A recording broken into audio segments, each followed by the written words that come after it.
யுத்தம் கல்வியில் பாதிப்பு ஏற்படுத்தும். நிச்சயமாக கல்வியில் பாதிப்பு ஏற்படுத்தும். காரணம், யுத்தங்களால் அடிக்கடி தாக்கங்கள் செய்யப்பட்ட ஒரு தலைமுறை அடுத்து அவர்கள் ஆட்சியிலும் மற்ற நிலைகளிலும் மற்ற தேசத்தினுடைய பல்வேறு பங்களிப்புகள் வரும்பொழுது யுத்தம் ஒரு மோசமான தாக்கத்தை ஏற்படுத்தியிருக்கும்.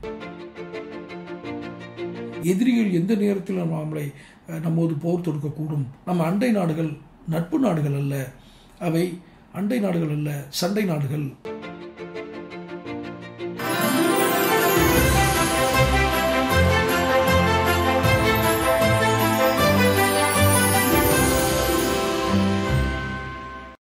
வணக்கம் தமிழகம் டைம்ஸ் நேயர்களே.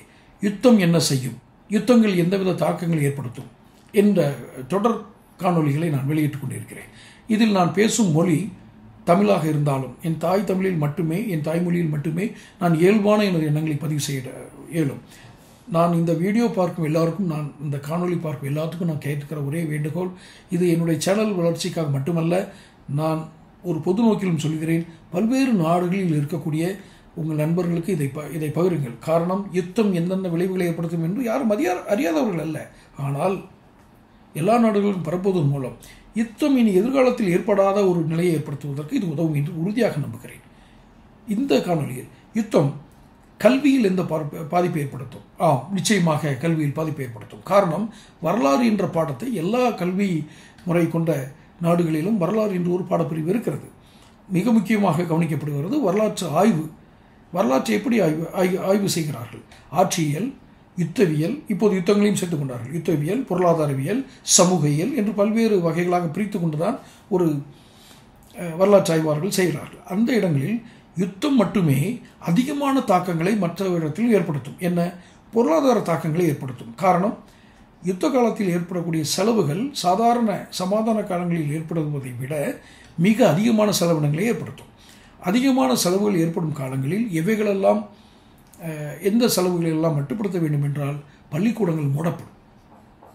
அங்கு இரண்டு காரணங்கள். ஒன்று, பள்ளிக்கூடங்களில் படிக்கக்கூடிய மாணவர்கள், வயதில் குறைந்தவர்கள், அவர்கள் யுத்தங்களில் அழிந்து விடக்கூடாது என்ற ஒரு உணர்வு. இது ஒன்று.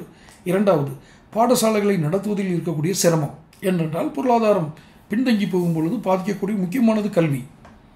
இந்த கல்விக்கான கல்வியை மேம்படுத்தக்கூடிய மாணவர்களுடைய கற்கும் திறனை மேம்படுத்தக்கூடிய எந்த ஆய்வுகளையும் எந்த உபகரணங்களையும் வாங்க இயலாது.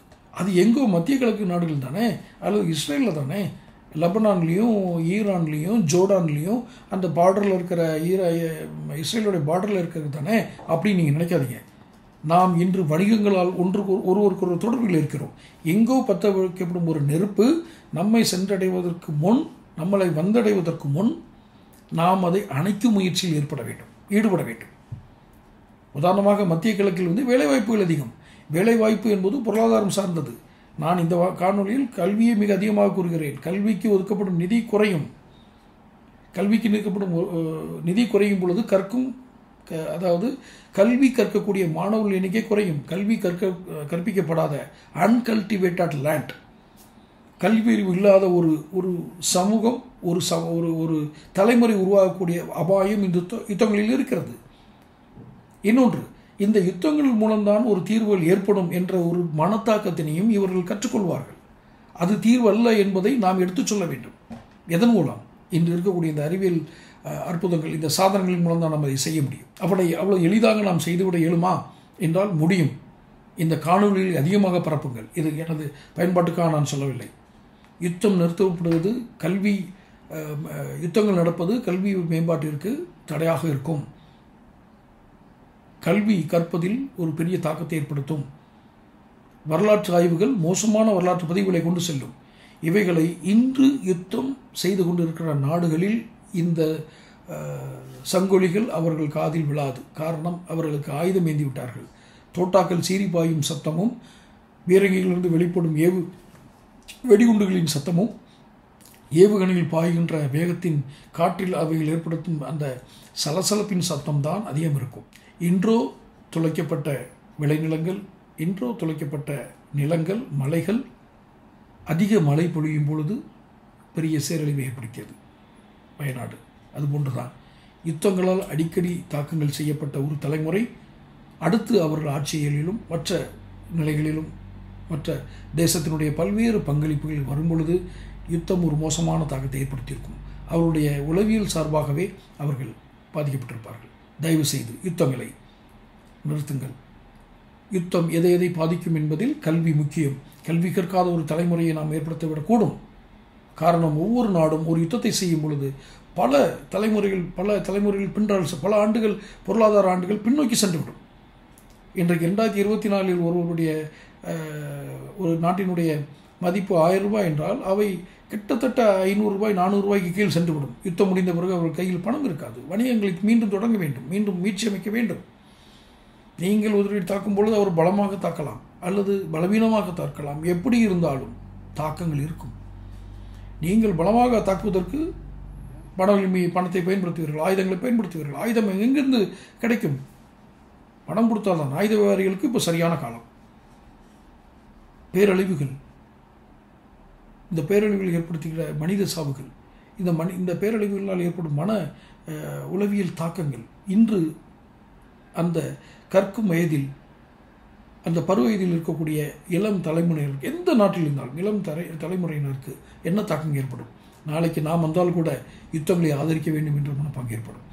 இப்பொழுதுதான் நமது அண்டை நாடான இலங்கையில் யுத்தத்திற்கான வாய்ப்புகளை குறைத்து, ஆயுத குழுக்களுக்கான வாய்ப்புகளை குறைத்து, அங்கு ஒரு சிவில் வாரிலிருந்து அந்த நாடு மீண்டெடுத்து கொள்வதற்குள் எத்தனை பாடுபடுகிறது என்பதை நீங்கள் பாருங்கள். இலங்கையை உதாரணமாக எடுத்துக்கொள்ளுங்கள். யுத்தங்கள் ஒருபோதும் தீர்வுக்கு தராது. யுத்த குழுக்களுக்கு தீர்வு தராது. தொழில்முறை இராணுவத்திற்கு கூட அது பெரிய பலமான அடி விழுகும். இப்போ இந்த அச்சத்தினால் இந்தியா என்ன செய்யும்? அதிகமாக ஆயுதங்கள் வாங்கும் நாடுகளாக நாம் மாறுவோம். இன்று 3 உலகத்தினுடைய ஆயுதம் அதிகம் வாங்கக்கூடிய நாடுகளில், இராணுவத்திற்காக அதிகம் செலவிடக்கூடிய நாடுகளில் நாம் 3ஆம் இடமோ 4ஆம் இடத்தில் இருக்கிறோம். அவ்வளவு லட்சம் டாலர்களை நாம் செலவு செய்கிறோம். எதற்காக? எதிரிகள் எந்த நேரத்தில் நம்மோடு போர் தொடுக்கக்கூடும். நம்ம அண்டை நாடுகள் நட்பு நாடுகள் அல்ல, அவை அண்டை நாடுகள் அல்ல, சண்டை நாடுகள். நம்முடைய எதிரிகள் நாகரிகம் இல்லாதவர்கள் அப்படின்னு நேரு ஒரு முறை பாராளுமன்றத்தில் கூறியதாக கேட்டிருக்கேன். நம்முடைய எதிரிகள் நாகரிகம் இல்லாதவர்கள். நாகரிகமான எதிரிகள் கூட நம்மை தாக்குவதில் ஒரு சின்ன ஒரு நியாயம் இருக்கும். ஆனால் இந்த நாகரிகம் இல்லாத எதிரிகளிடம் நாம் சிக்கும் பொழுது மிக அபாயகரமான விளைவுகள் ஏற்படும் என்பதால் இதை யூகித்து யூக வடிவத்தில் கூட ஆயுத பேரங்கள் நடக்கும். பங்கு சந்தையில் பங்கு சந்தை எப்படி யூக வணிகமோ அதுபோல் ஆயுதம் வாங்குவதும் யூக வணிகம் தான். நாம் இன்று ஒரு போரை தொடங்குவோம் என்று நாம் நினைக்கலாது. எதிரி தொடங்கிவிட்டால் நாம் தொடங்கப்பட வேண்டிய கட்டாயத்துக்குள் ஆகிறோம். ஆக கல்வி என்ற ஒரு மிகப்பெரிய ஒரு கல்டிவேஷன், கல்வி பயிர் செய்யும் ஒரு வாய்ப்பினை யுத்தம் செய்யும் நாடுகளில் இழக்கும் அபாயம் இருக்கிறது. கல்வி பயிர் செய்யப்படாத நாடுகளில் அபாயகரமான மனிதர்கள் உருவாகுவார்கள். அவர்கள் யுத்தங்களை மட்டுமே பாடங்களாக வைப்பார்கள், தீர்வுகளாக வைப்பார்கள். ஆகையினால் யுத்தங்களுடைய தாக்கங்களை நான் யுத்த தாக்கம் என்று ஒரு வடிவில் பல வீடியோக்கள் வெளியிடுகிறேன். அந்த வீடியோக்களை நீங்கள் பரப்புங்கள். மொழி பேதமே வேண்டாம், எல்லாத்துக்கும் பரப்புங்க. அந்தந்த நாடுகள் அதுவே மொழிபெயர்த்துக்கும், கூகுளே மொழிபெயர்த்து கொடுத்துரும். நீங்கள் இந்த யுத்த பாதிப்புகளை குறித்து உங்களுடைய கருத்துக்களையும் பரப்புங்கள். மொத்தத்தில் நாம் யுத்தத்துக்கு எதிரான ஒரு மௌன யுத்தம், பசுமை யுத்தம் நாம் ஆரம்பிக்க வேண்டும். அந்த யுத்தத்தை நாம் ஆரம்பித்து விட்டோம். இந்த காணொலிகளை தொடர்ந்து பாருங்கள், சப்ஸ்கிரைப் பண்ணுங்கள், சேனல் நோட்டிஃபிகேஷன் பண்ணுங்கள். அடுத்தடுத்த வீடியோவில் சந்திப்போம். நன்றி, வணக்கம்.